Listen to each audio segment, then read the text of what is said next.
The time is just gone 8:35 a.m. We continue with the show this morning. Now we've heard about U.S. President Joe Biden saying that the exit out of Afghanistan marks the end of U.S. nation building.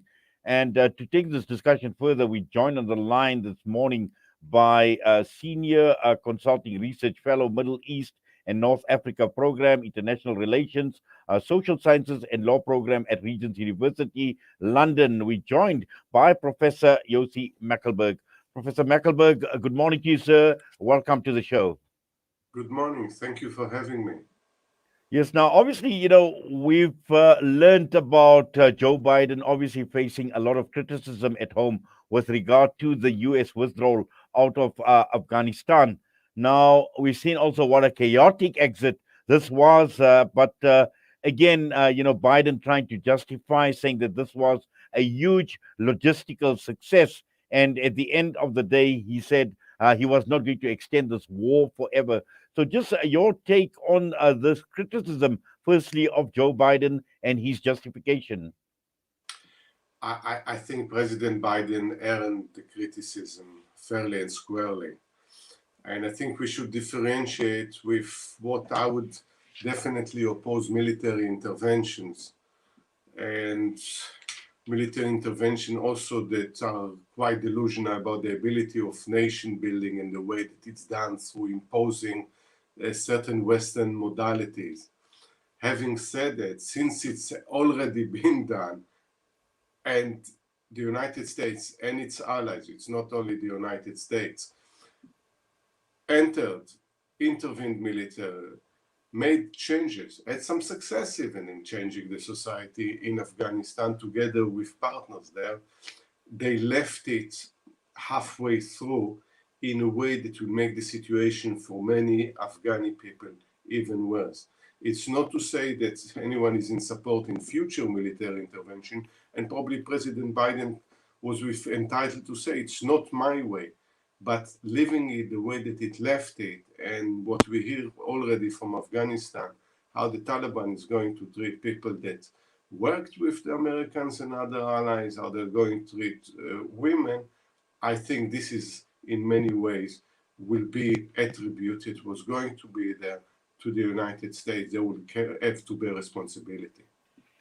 Yes. Now, it does appear as if the term nation building seems to be at the forefront of Joe Biden's mind. And America, in fact, what Biden had actually said is the decision about Afghanistan is not just about Afghanistan. It's about ending an era of major military operations to remake other countries. Now, the point that you make in terms of remaking other countries, but we've seen the chaos, we see what is happening in Afghanistan, what is unfolding in Afghanistan as we speak. We see the levels of poverty, we see the destruction of the country, and basically at the end of the day, 20 years later, Afghanistan has got a major problem going forward, just in for starters, in rebuilding the country, Professor Mekelberg. Yeah, and anyway, what President Biden said about the logistical success is probably right, but it's not thanks to the politicians. Nothing even from the intelligence community. They got almost everything wrong about how long the security forces in Afghanistan could hold off the Taliban, how long it will take the Taliban to reach Kabul.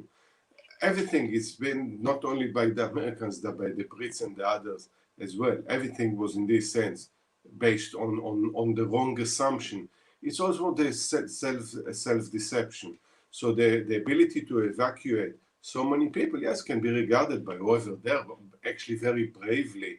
They managed to evacuate many people. Unfortunately, not everyone that probably is now living in fear and in danger from retribution from the Taliban.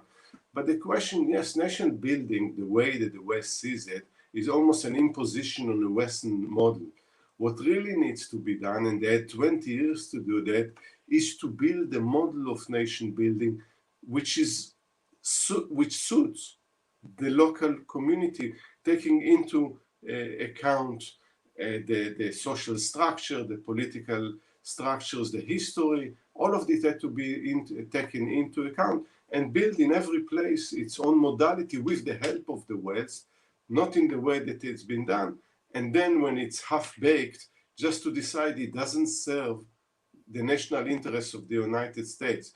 So what does it mean? As long as Afghani people serve the national interests of the United States to stop terrorism, they were useful. And the minute another president was elected and they are not useful anymore, they are left to their own fate. I don't think that's the way to build allies in the world and to gain credibility. How do you respond to the statement that was made by Joe Biden saying that the United States will no longer use its military to build democratic societies in places like Afghanistan, for example? Well, I think it's a positive thing that the United States is not going to use willy-nilly its military power. We saw the failure in Somalia, we saw the failure in Iraq. Not using this huge military machine that also cost a lot of money, and in most cases the way that it used causes more harm than any good. We saw it across the Middle East and other places. But this is to differentiate when it was already involved in a military intervention or the outcome of military intervention, and just stopping it at a completely arbitrary moment. If the United States is going to move in trying to improve the world, make progress, try to promote its values, liberal democracies, human rights in different ways, this should be welcome. But I'm not. I think in this sense it was more justification for Biden for just trying to cut his losses or American losses in Afghanistan. Yes, obviously, they won't admit that, this has been a major catastrophe for the United States of America 20 years later, well over $2 trillion later. And at the end of the day, I think the key issue here is the Taliban, the challenges that the Taliban are going to have now. We've learned about a new breed of the Taliban compared to the Taliban that had ruled from 1996 to 2001. And we see the new Taliban, for want of a better term, a lot more media savvy, trying to reach out to the rest of the world to try and get some sort of support and assistance to basically rebuild this country. Well, they're definitely more media savvy, and there is awareness of the international media, at least for now. But and maybe there are some people in the Taliban that the intervening years since 2001 changed to one degree or another, one extent or another. But the first signs are far from for being encouraging. We see already that out of 700 female journalists, only hundreds work. Some flee the country. So what happened behind the camera is very different when they are in the front of the camera. I think we are in a new era. Yes, this is the new reality. Taliban is in power. We'll have to see what happened in Afghanistan. If there is a resistance, for instance, in some area, if there is a kind of consensus or at least resulting to the fact that Taliban is in charge across Afghanistan. It's not an easy country to govern. But at the end of the day, we'll have to follow what happens next. If they really change, if they changed enough for the international community to accept it, or should be pressure from the outside to respect human rights, to respect some of the changes that have been taken in the last 20 years. For those who went through these changes, this is terrifying times in Afghanistan. If considering the bad memories of the 1996-2001 rule of the Taliban. What might work is because without external help, economic help, Afghanistan might collapse economically, and as a result of it, the new so-called new Taliban has to behave somewhat differently.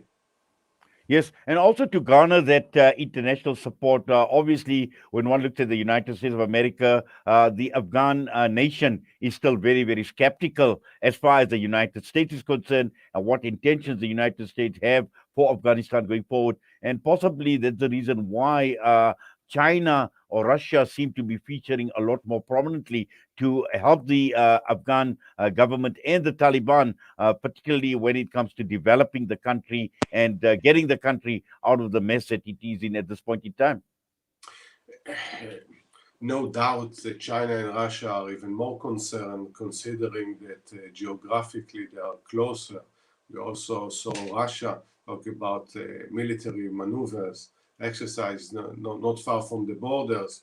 Uh, this is going to affect Russia and China as much as the West. And that's exactly looking and watching what is going to happen next in Afghanistan. Is it going to be another hub of terrorism? What will be the place of Al Qaeda? The challenge actually to the Taliban from ISIS K.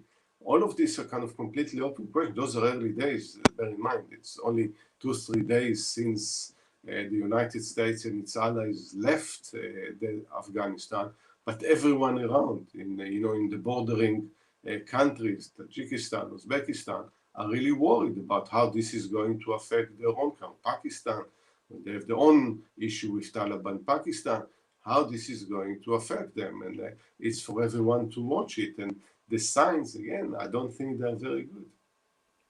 Well, Professor Yossi Mekelberg, we're going to watch your space, but for now, we thank you for taking time out, talking to us this morning on News and Views on Salam Media. All the best to you, sir. My pleasure, and to you too. Professor Yossi Mekelberg with us this morning, and we're going to go for a quick break. We come back, there's still a lot more on News and Views coming up this morning.